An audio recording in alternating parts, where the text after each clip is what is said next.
Hello friends, welcome back. I'm Beth, here to help you fulfill your potential in meditation. As most of you know, I don't have just one method that I teach to everybody, like one size fits all.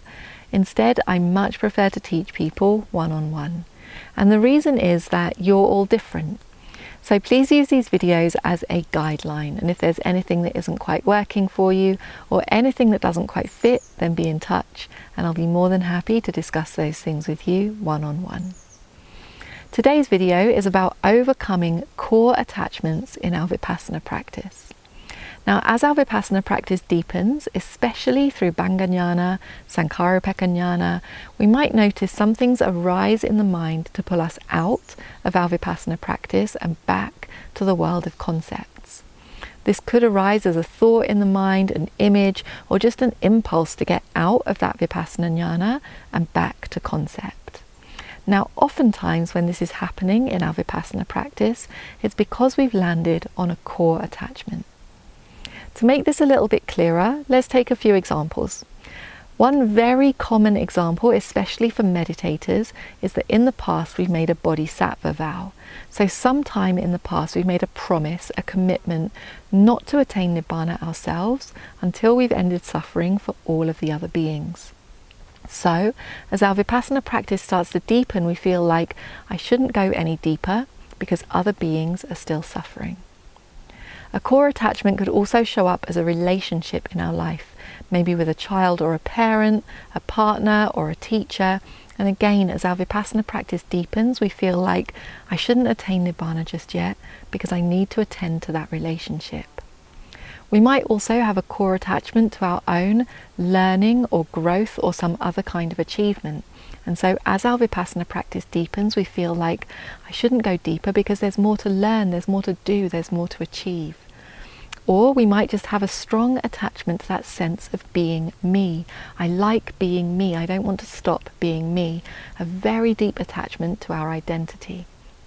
Now, when we land on one of these core attachments in our vipassana practice, it's essential that we untangle it so that we can continue to deepen in our practice and ultimately so that we can attain nibbana.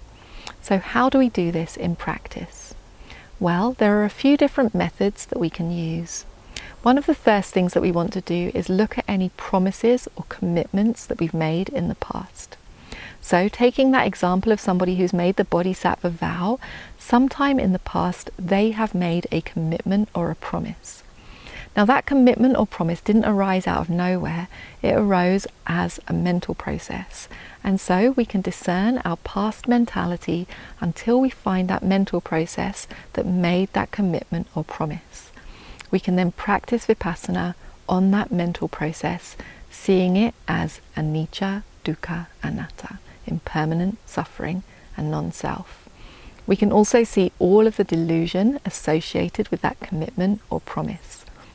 So, oftentimes when we make a commitment or promise, there's the wrong belief that I exist and those other beings who are suffering exist. And we can also practice vipassana on that delusion. The second thing that we can do to untangle these core attachments that we might hold is look at our habits of craving or clinging.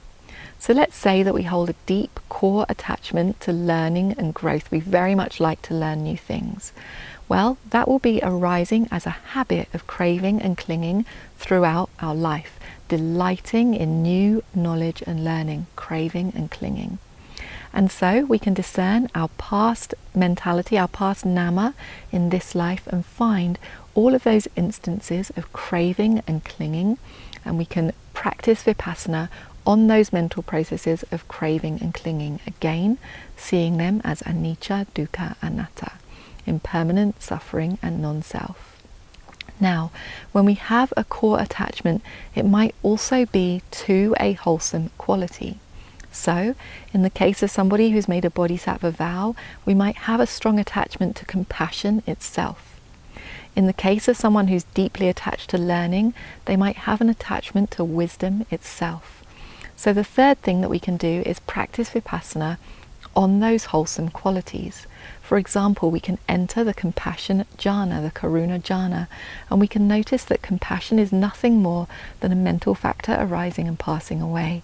it is also anicca, dukkha, anatta, impermanent, suffering, and non-self. In the same way, we can take our own wisdom as our object of vipassana, and we can see that wisdom is nothing but a mental factor arising and passing away. It's also anicca, dukkha, anatta, impermanent, suffering, and non-self. So those are 3 methods that we can use to overcome our core attachments in vipassana practice. Just briefly to recap, firstly, we can practice vipassana on any promises or commitments that we've made in the past. Secondly, we can practice vipassana on our habits of craving and clinging throughout the lifetime. And thirdly, we can practice vipassana on the wholesome qualities that we might hold attachment to. So that's what I have to say today about untangling our core attachments in vipassana practice. It's an essential part of our practice so that we can go deeper and ultimately so that we can attain nibbana. If there's anything that's unclear to you or anything that you're unsure about, then be in touch with me. I'll be more than happy to discuss the details with you one-on-one. But for now, it's time to get off of those screens, get onto the cushions and actually do the practice.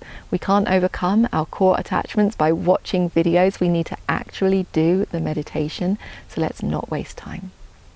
As most of you know, I do all of my work on a donation basis, so I encourage you to support me either through Patreon or through my website so that I can continue to make these videos.